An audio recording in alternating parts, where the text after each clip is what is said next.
Един от вас ще спечели ето тази играчка. Здравейте, приятели! Добре дошли в нашия канал и в това видео, в което сме решили да ви покажем как организирахме в нашия случай бебешкия кът в спалнята ни. Здравейте от мен! Да, за съжаление нямаме трета стая в момента, която да превърнем в детска. И аз малко се притеснявах дали ще успеем да се съберем, но според мен се получи много добре. Да, за мое щастие успяхме да съберем абсолютно всичко. Ще ви покажем кое откъде сме купили. Ако не сте гледали предното ни видео с бебешкото пазаруване, ще оставим линк отдолу. Също така ще ви покажем и какви други неща сме взели, освен тези от предния влог. Така че ако мислите, че ще ви е интересно, продължавайте да гледате. Ето го и нашият бебешки кът. В случая сега първо ще ви покажем как сме организирали скрина, тъй като леглото до сега не сме го нареждали, трябваше да перем чаршафи, да съхна, дълга работа. Та сега заедно ще видим крайният му резултат. Ето там имаме и една етажерка, но нека сега да започнем първо от скринчето. Първо най-отгоре, тук сме сложили така позначен от Baby Galax повивалник, ето този розовият със зайче, а до него за момента е този органайзер, обаче се оказа твърде голям и ще потърся от тези кръглите, където да сложим само козметиката. За момента сме се спряли на Мустела, четох всякакви мнения, Мустела, Юряш, Адерма, но за момента сме избрали на Мустела. Тук има една играчка за количка. За момента Моли се радва и винаги реагира на нея. И продължаваме с първият шкаф. Тук сме наредили памперси. Ето тези еднократни подложки за повивалника, мокри кърпички. Използвала съм ето тези разделители, които се оказаха голямо попадение и са от Shein. Доста добре държат. Ще ви прикача кадри. Мисля, че взех 4 такива. Ето този органайзер също е от Shein. Ето тези кутийки, в случая за клечки за уши съм взела.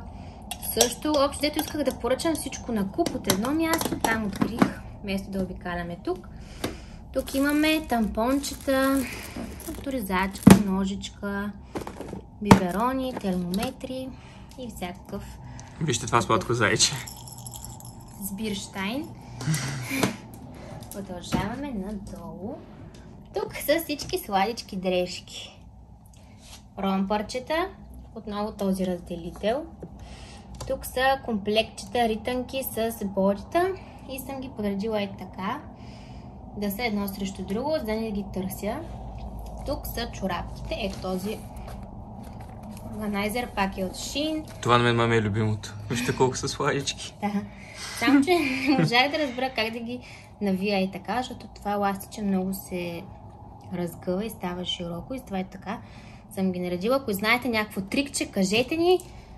Тук са ръкавичките, шапки и лигавници. Мисля, че се получи много добре. Подредено е, всичко се вижда. Много е красиво. Да. И последният шкаф. Тук съм събрала общо взето всичко, което не знае къде да сложа. Има тук дрежки, които са по-големи. В случая 3-4 месеца. Тук всичко това. Ето го и последния размер от тези органайзери. Много са хубави, ще ви оставя линк отдолу. Пишете в коментарите към кое нещо искате да ви оставя. Ето тук са тези пелени от Baby Galax с 100% муселин. Тези ги произвеждат в България. И са много мекички това. А тук са... Това е за сън. Да, увиваш бебето да спи с свити ръчички и по-дебели дрежки. Много хубаво си ги направила. Успяхме да съберем абсолютно всичко. Да, страхотен скрин. Продължаваме сега към леглото. Както виждате, сме сложили само матрачето. Което е с алоевера. Да, мисля, че ще му е много удобно. И сега трябва да наредим всички тези неща, като започваме първо от това, протектора. Да, мисля, че е нещо, което е много важно, за да може да запазим матрачето колкото се може по-дълго. Айде да започваме.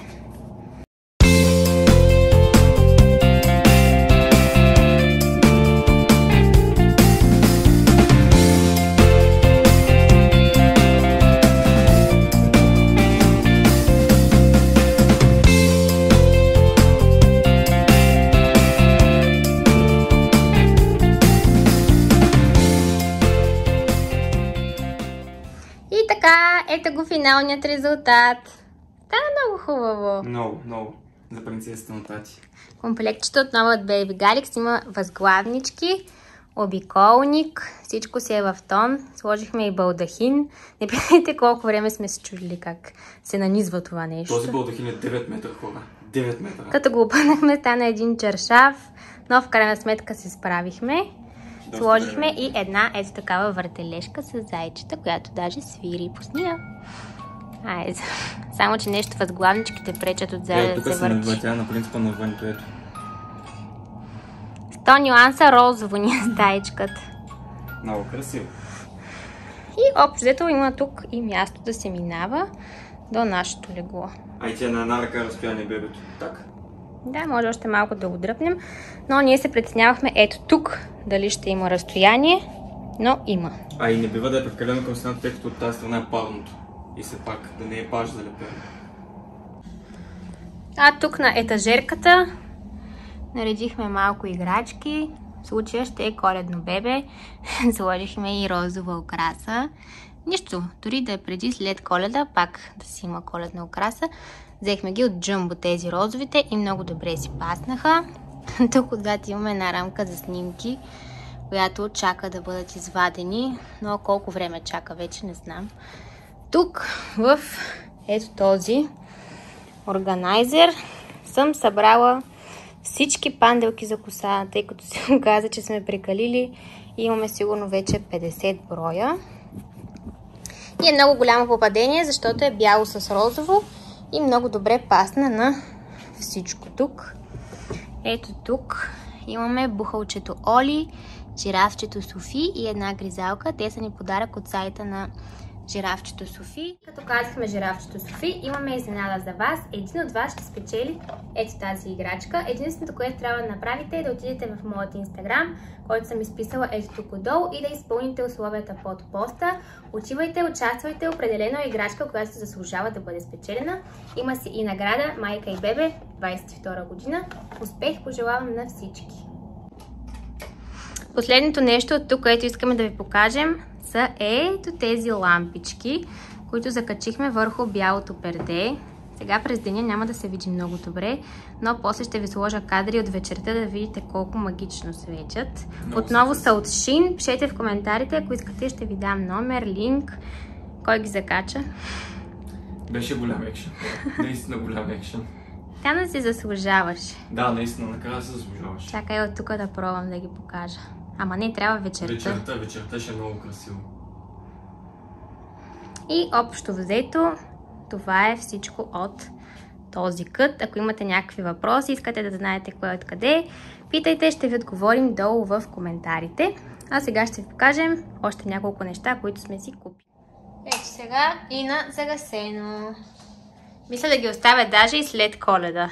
Предават един много хубав уют на стаичката.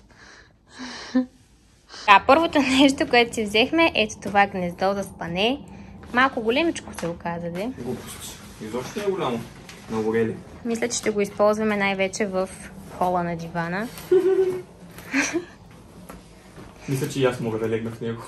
Много е мекичко. Обаче е наистина доста големичко. Ето го нашето легло. Ето го и гнездото.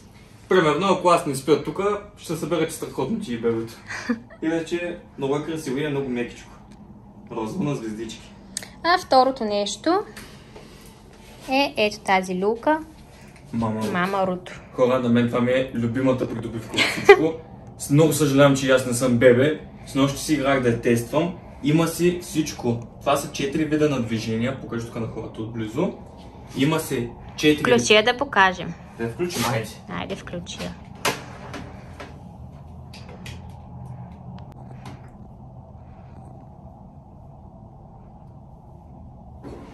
Ето го първото движение. Но това е най-слабата степен. Като го цъкаме така, съответно се дигат степените и става по-бързичко. Я дай в турбото. Това, което е много палово. Не мисля, че това ще бъде използвано. Ама пак знаем ли? Но, това е прекалено тихичко. Ако искаме малко фонова музика. Тук силваме звука. Като има 5 песнички. Цъкаме А, тази е готина. На мен тази най-ме допада.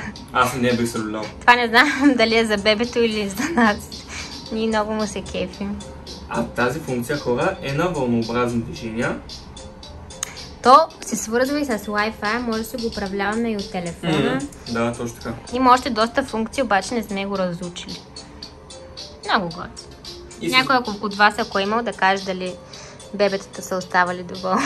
И се сглобява изключително лесно, между другото не повече за 5-6 минутки. Как си друс. И последното нещо, което ще ви покажем, тъй като мислим, че е по-интересно, е ето този пречиствател и увлажнител на Philips. Хора, това може би наистина е любимата ми покупка от черния петък. Него го поръчахме от EMAG, имаше страхотно намаление, примерно от 47,8%. Направо за без пари го взехме. Тази страна тук е контейнерчето за вода, т.е. за увлажняването на въздуха, а на този дисплей показва колко е мръсен въздуха. Тъй като ние живеем на един много оживен булевард в София и според мен това е задължително за всяка къща. Това пречиства въздуха изключително бързо и онзи ден, като го пуснахме, степента за замърсяване беше 38. Да, като отворихме прозореца. Да. В случая сега го пуснахме и веднага почва да пречиства въздуха и намаля и достига някъде до 1,3. Между 1 и 3. Като работи примерно в рамките на около 2 часа на средна мощност, да може да го пречисти напълно. В момента е паднало до 23, а работи вече от няколко минутки. Сега ако отворим прозореца, веднага ще скочи към 40. Да. Обаче сега примерно, ако го оставим така да се поработи няколко часа, излизам на разходка, връщаме се и ще е в диапазон на 1-2. Има си нощен режим, това спира да свети. Ето вижте, веднага намаля и пречиства. Има си и увлажнител, което за бебетата също е важно. Разбира се, ние следим стойностите, докато като стигне до необходимия процент, го спираме. Естествено, да. То си е направено на автоматичен режим, а тук е вече колко бързо искаме. Това е трета степен, първа. Да, държахме да си имаме пречиствател. Да, и също така има много хубаво приложение на Philips Air, с което по същия начин го управляваме от телефона, както на принципа на мамарото. Оттам също виждаме стойностите, кога трябва да го пуснем. Искам само да покажа, че Моли много е страх от пречиствателя. Хорона за на побърка. В момента, в който го сложихме и тя цяла вечер не спря да лае и накрая в 6 часа сутринта се събудих и просто го занесох в другата стая, защото тя не носи тайна бе. Тя не мигна, тя просто седеше и го ръмжеше. Сега продължаваме с багажа за родилното. Много от вас ми писаха в Инстаграм, че искат да покажа какво ще взимам аз с мен там. Нека да започваме. Първото нещо са ето тези нощнички. Не са комплект, тип рокличка са, тъй като в списъка пишеше нощница. Аз ще раждам в майчин дом. Всяка болница си има различен списък, но според мен нещата много се препокриват. Ето, аз съм си взела такава, дори ето пише мама. Много е хубаво. Следващото нещо са ето тези сутиени за кърмене, специални, които ето от тук се отварят. Взела съм си един розов и един черен. Тук са неща за баня. В случая имаме измивна пяна, тампончета за грим. Взела съм си шампуан и душ гел в ето тези малки шишенца, тъй като не мисля, че си измия косата повече от веднъж и не ми е необходимо да мъкна излишни неща. Хидратиращи кремчета, четка за коса. Така, това също е от Shein. Имаме мокри, сухи кърпички. Ето тези подплънки. Избрах си на марката Canpool. Чето хубави коментари. Ето тези превръзки за след раждане. Взела съм едни на тази марка и едни на Always. Нека да има избор. Ето това кремче за зърна, което също много ми препоръчвахте, на марката Medela. Съответно тези контейнерчета. Помпата, която трябва първо да бъде измита, разбира се. Но съм си я сложила тук. Взела съм ето това олио на Palmer's, което е за стрии след раждане. Аз до момента нямам абсолютно нито една стрия. Някои ми бяха писали в Инстаграм, че си измислям, така че ето на живо можеш да покажеш, че нямам абсолютно нито една стрия. Наистина ли хората си мислили, че ги махаш? Да. Вярваха. Любовче. Ето нещо мое любимо, което показвах вече веднъж, но ще го покажа и тук. Ето тази табела. Много е хубаво. Да. Има си много хубаво пликче. Те хората ще видят попълнение на живот и здраве. Да, ако искате искате да знаете нещо откъде, пишете долу в коментарите, ще ви отговорим. Тук имам комплект хавлийки, голяма, средна и малка. Тези ги взехме от Юск, между другото, материята е уникална. Нищо вау, хавлия като хавлия. Ми хареса. Един сешуар Travel Size. Тук ще се добавя и пресата за коса, която все още използвам. Чехли за баня. Взех някакви ефтини, които след това да изхвърля, тъй като мисля, че ще ме е много гнус да се върна вкъщи с болнични чехли. Също така гримовете ми липсват тук. Някои неща не съм ги сложила все още, тъй като си ги използвам.